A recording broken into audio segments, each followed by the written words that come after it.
एकता शर्मा और हम आज पढ़ रहे हैं poem on time. On time poem है वो जॉन मिल्टन की लिखी हुई है। और देखो इसने ये जो है 1633 यहाँ से है 1634 इस तरीके से। तो ये जो ऑन टाइम मतलब समय पर, तो ये जो ऑन टाइम पोएम है वो 1633 टू 34 के अंदर ये पोएम है वो लिखी गई थी। इसको लिखा था जॉन मिल्टन ने। जॉन मिल्टन जो कि बहुत ही फेमस मिल्टोनिक पोएट हैं और मिल्टोनिक स्टेंजा भी ये काम में लेते हैं, सोनेट भी इन्होंने लिखा है। तो इन्होंने ऑन टाइम पोएम में बताया है, ये जो पोएम है वो समय के ऊपर पोएम है। इसमें बोला है कि समय है वो अपने उस टाइम के अंदर, मतलब समय है वो अपने अंतर्गत सभी जो चीजें हैं उनको वो अपने साथ लेके चला जाता है। मनुष्य के अंदर जितनी बुराइयां हैं लगभग उनको भी वो मतलब जैसे जैसे वो बीतता है वैसे वैसे उसके अंदर सुधार है वो आते जाते हैं। व्यक्ति को वो किस टाइप का समय बना देता है। तो ये जो सारी चीज है वो इस पोएम के अंदर पोएट ने बताई है, मिल्टन ने बताई है कि व्यक्ति है वो एक बहुत ही अच्छा, मतलब हम बोल सकते हैं एक जो पास्ट लाइफ जो है, एक पवित्र जो जीवन है वो एक व्यक्ति है वो जी सकता है। तो किस प्रकार से कैसे जी सकता है इसके बारे में इसने समय को बताया है। समय को इसने स्टार्टिंग में एड्रेस किया है कि फ्लाई एनवियस टाइम, कि फ्लाई उड़ जाओ, एनवियस टाइम कि एनवियस टाइम तुम ईर्ष्यालु समय को संबोधित करके बोलता है कि उड़ो ईर्ष्यालु समय, तुम उड़ जाओ, तुम चले जाओ। टिल दाउ रन आउट दाई रेस, कि टिल दाउ ये जो वर्ड है वो यू के लिए आया है, दाई है वो भी यू के लिए है। तो देखो फ्लाई एनवेस्ट टाइम कि उड़ो ईर्ष्यालु समय, तुम उड़ो। टिल दाउ रन कि तुम तब तक दौड़ो, रन आउट तब तक तुम दौड़ो। दाई रेस कि जब तक तुम्हारी जो रेस है, जो तुम्हारी जो दौड़ है, जब तक तुम्हारी समाप्त नहीं हो जाती, तुम चलते रहो, तुम दौड़ते रहो, तुम आगे बढ़ते रहो, तुम ईर्ष्यालु समय हो। Call on the lazy leaden stepping hours, कि कॉल ऑन होता है पुकारना, या फिर कॉल ऑन जिसे बोलते हैं कि किसी से मिलने जाना। कॉल ऑन पुकारना, किसी को बुलाना, किसी को आवाज लगाना, उसको भी बोलते हैं, और किसी से मिलने जाना, ये एक फ्रेजल वर्ब है। तो कॉल ऑन द लेजी यानी जो सुस्त है, आलसी है। लेडन क्या होता है, जैसे भारी या धुंधलापन जिसको बोलते हैं। स्टेपिंग यानी कदम बढ़ाना, आवर्स घंटे होते हैं, आपको पता है। तो ये बोलता है कि call on the lazy leaden stepping hours, कि कॉल ऑन तुम मिलने जाओ, तुम पुकारो किसको, एक सुस्ती और जो भारी तुम्हारी जो कदम है, कि एकदम सुस्त भारी कदमों से चलते हुए जो तुम्हारे आवर्स है, जो घंटे हैं, मतलब जो पेंडुलम होता है घड़ी का, जो घंटा होता है वो एकदम धीरे धीरे चलता है, आपको पता है। तो अपने सुस्त और जो भारी कदमों से चलने वाले जो घंटे हैं उनको जाकर के तुम क्यों नहीं मिलते, उनको जाकर के तुम क्यों नहीं बुलाते हो। अपने उन घंटों को तुम बुलाओ, क्योंकि वो घंटे हैं वो जल्दी जल्दी चलना स्टार्ट करें और वो चलते रहे, दौड़ते रहे जब तक कि तुम्हारी रेस खत्म नहीं हो जाती है। तुम अपने सुस्त भारी कदमों से आगे बढ़ते हुए अपने उन घंटों से जाकर के तुम मिलो। Whose speed is but the heavy plummet's pace, कि whose speed is, जिसकी स्पीड क्या है, मतलब अपने जो सुस्त और जो भारी कदम इसके बताए हैं, तो इसकी स्पीड के बारे में यहाँ पे बताया जा रहा है कि whose speed मतलब टाइम की जो स्पीड है वो क्या है, but the heavy plummet's pace, playmates है वो पेंडुलम के लिए आया, घड़ी के पेंडुलम के लिए, कि भारी जो घड़ी का जो पेंडुलम है उसकी गति जैसे धीरे धीरे होती है। जैसे आपको पता है कि सेकंड की जो सेकंड है वो जल्दी चलता है, उसके बाद में मिनट, और आवर्स का जो है वो सबसे स्लो उसकी पेस होती है, सबसे स्लो उसकी गति होती है। तो ये जो पेंडुलम है, घड़ी का जो पेंडुलम है, जो आवर्स का, उसकी जो गति है वो बहुत ही भारी है, मतलब बहुत धीरे धीरे उसकी गति है वो चल रही है। वो एकदम सुस्त और भारी कदमों के जैसी उसकी गति है। जैसे बड़ा जानवर होता है, जैसे हाथी है, हाथी के पैर है वो भारी होते हैं तो वो धीरे धीरे चलता है। तो वही बता रहा है इसमें कि अपने जो सुस्त भारी जैसे कदमों की जैसे गति होती है, उस धीरे धीरे जो गति है उसकी तरह तुम्हारी समय, तुम्हारी स्पीड है, तुम्हारी गति भी वैसे ही धीरे धीरे है। तुम एकदम धीरे धीरे चल करके आते हो। And glut thyself with what thy womb devours, can glut होता है निगल जाना, खा लेना, मतलब बहुत अधिक जैसे गटक जाते हैं उसको बोलते हैं। Thyself with what thy womb devour, कि जितना तुम्हारा वूम यानी जो पेट है, डिवोर्स मतलब जितना भी तुम्हारा पेट जो खा लेता है, वो टाइम को ही बोल रहा है कि तुम्हारे पेट को जितनी आवश्यकता है, मतलब जितना तुम खा सकते हो, जितना तुम्हारा पेट निगल सकता है चीज को, उतना तुम गटक लो, उतना तुम खा जाओ, उतना तुम अपने पेट के अंदर डाल लो। मतलब जितना तुम्हारे अंदर समाहित करने की जितनी शक्ति है तुम उसको समाहित कर लो, क्योंकि पता है कि समय के बारे में आपको पता है, पास्ट प्रेजेंट फ्यूचर। तो समय अब चल रहा है, लेकिन अपने पीछे क्या हो रहा है, मतलब 1 मिनट में जितनी भी चीज हैपन हो रही है 1 मिनट के बाद में वो पास्ट में चली जाएगी, और समय उसको क्या कर लेता है, उसको समय है वो निगल लेता है, अपने अंदर समाहित कर लेता है, और वो चीज जो 1 मिनट पहले जो अभी हुई है वो पास्ट में चली जाती है। मतलब समय उसको समाहित कर लेता है अपने अंदर। तो यही इसमें बताया कि तुम्हारे पेट में जितनी भी जगह है उन सबको तुम गटक लो। मतलब एक तरीके से पोएट बोल रहा है कि जितनी भी बुराइयां हैं इस समय के अंदर वर्तमान में, जितनी भी बुराइयां, जितनी भी ईर्ष्या, जितनी भी बुरे काम जो हो रहे हैं, जैसे लोग हो रहे हैं, तुम उन लोगों के अंदर की बुराइयों को समाप्त कर दो, और तुम अपने धीरे धीरे कदमों से ऐसे ही चलते रहो जब तक कि ये सारी चीजें खत्म नहीं हो जाती है, तब तक तुम चलते रहो। Which is no more than what is fast and vain and merely mortal dross। तो देखो which is no more, कि जो कुछ भी नहीं है, मतलब समय के बारे में बता रहा है कि समय है वो हर एक चीज को अपने अंदर समाहित कर लेता है और वो आगे बढ़ता रहता है। तो जो चीजें अपने अंदर उसने समाहित कर ली, जिन चीजों को उसने निगल लिया है, जिन चीजों को उसने ग्लट कर लिया है, वो क्या है, विच इज नो मोर, वो अब नहीं रहेगी। मतलब जितना भी उसने समय ने अपने अंदर समाहित कर लिया वो अब नहीं रहेगी।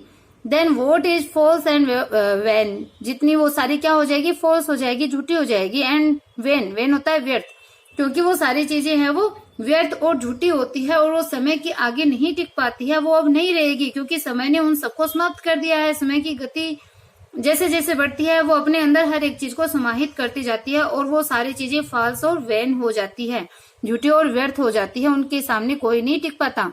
एंड मेरली मोर्टल ड्रोस, और वो क्या हो जाता है, केवल वो क्या होता है, मोर्टल ड्रोस होता है। मोर्टल यानी नाशवान, ड्रोस कचरा होता है। तो वो सारी चीजें क्या होती है, मोर्टल ड्रोस होता है, एक नाशवान कचरा होता है जिसको समय अपने अंदर समाहित कर लेता है, क्योंकि वो सारा झूठा और व्यर्थ होता है, एक नाशवान कचरे के समान होता है, और समय उसको निगल लेता है, उसको अपने अंदर समाहित कर लेता है।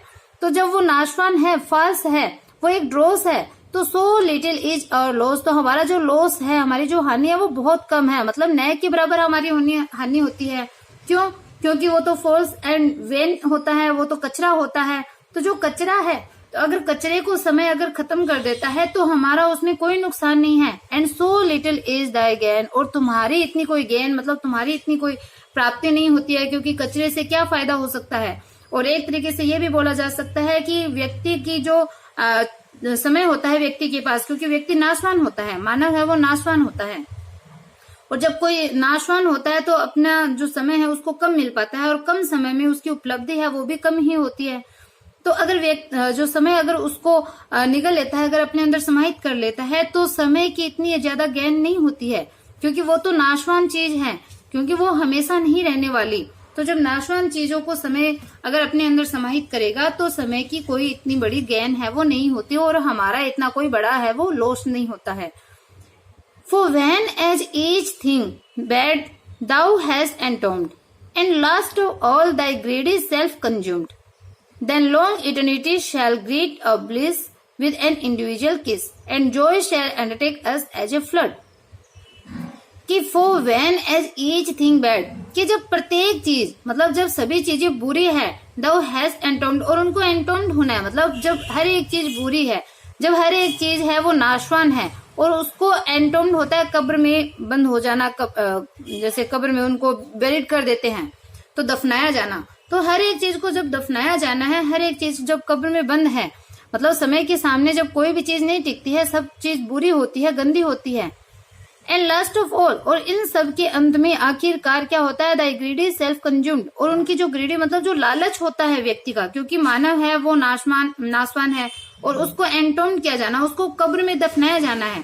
तो जब उनको कब्र में दफना दिया जाता है तो अंत में क्या होता है, उनकी जो ग्रीड होती है, उनका जो लालच होता है, वो भी कंज्यूम्ड हो जाता है, वो भी खत्म हो जाता है, वो भी उसके साथ ही दफना दिया जाता है, क्योंकि मानव के साथ में उसका लालच भी खत्म हो जाता है। फिर तब इसमें बताया है कि समय है वो सभी लालच को, सभी बुराइयों का अंत कर देता है। समय की अवधि में ही मानव क्या होता है, उसकी जो मानव का जो लालच होता है वो समाप्त हो जाता है।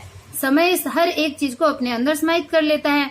व्यक्ति को वो दफना दिया जाता है तो उसका लालच भी उसके साथ दफन हो जाता है, खत्म हो जाता है। देन लॉन्ग इटर्निटी शैल ग्रीट अ ब्लिस। तब क्या होता है, जब लालच खत्म हो जाता है, तब सभी बुराइयां जब खत्म कर देता है समय, तो जो लॉन्ग इटर्निटी है, मतलब अगर बुराइयों को खत्म कर दिया तो जो लॉन्ग इटर्निटी मतलब जो लोग है, जो ह्यूमन बीइंग है, शैल ग्रीट अ ब्लिस, वो अपनी जो ब्लिस है, अपना जो खुशी है, अपना जो परमानंद है, उससे आपको ग्रीट करेंगे, उससे समय का अभिवादन करेंगे, क्योंकि समय ने सभी बुराइयों को खत्म कर दिया। तो ह्यूमन बीइंग है वो अपनी खुशी के साथ में, अपने परमानंद के साथ में आपको ग्रीट करेंगे, समय का अभिवादन करेंगे विद एन इंडिविजुअल किस, मतलब अपने जो व्यक्तिगत रूप से जो खुशी है, उस खुशी के साथ में व्यक्तिगत रूप से अपने जो प्रसन्नता है, ये जो किस है वो हैप्पीनेस के लिए आया है, उस प्रसन्नता के साथ में, उस सुख के साथ में वो समय का अभिवादन करेंगे। And joy shall undertake us as a flood, और जो खुशी है उस टाइम, मतलब जो बुराइयों का नाश कर देगा समय, तो हर जगह क्या होगा, हैप्पीनेस होगी। और खुशी है वो कैसे आएगी, एज ए फ्लड, एक फ्लड के रूप में, एक बाढ़ के रूप में। सिमिली फिगर ऑफ स्पीच को इसने यूज में लिया है। तो देखो खुशी है वो फ्लड के रूप में, बाढ़ के रूप में हर एक चीज को अंडरटेक कर लेगी, मतलब हर जगह खुशी ही खुशी है वो फैल जाएगी, हर एक चीज को अपने अंदर खुशी है वो समाहित कर लेगी, सब जगह खुशियों का ही फैलाव है वो बाढ़ के रूप में होगा।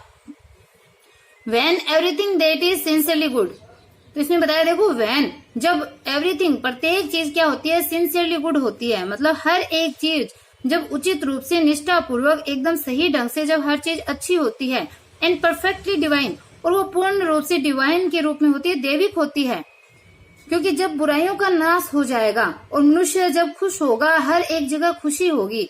तो जब बताया इसमें पोएट ने कि जब हर एक चीज एक अच्छे रूप में, सिंसियर रूप में जब अच्छी होगी, गुड होगी, एंड परफेक्टली डिवाइन, और एकदम पूर्णतः डिवाइन होगी, दैविक होगी, और विद ट्रूथ एंड पीस, और जब उसके साथ में ट्रूथ होगा, सत्य होगा, पीस यानी शांति होगी, लव होगा, अगर प्रेम होगा, मतलब ह्यूमन बीइंग के पास में जब ट्रूथ, पीस और लव, ये तीनों चीजें होगी, शैल एवर शाइन, जो कि हमेशा शाइन करने वाली होती है, हमेशा हैप्पीनेस प्रदान करने वाली होती है, हमेशा चमकने वाली होती है।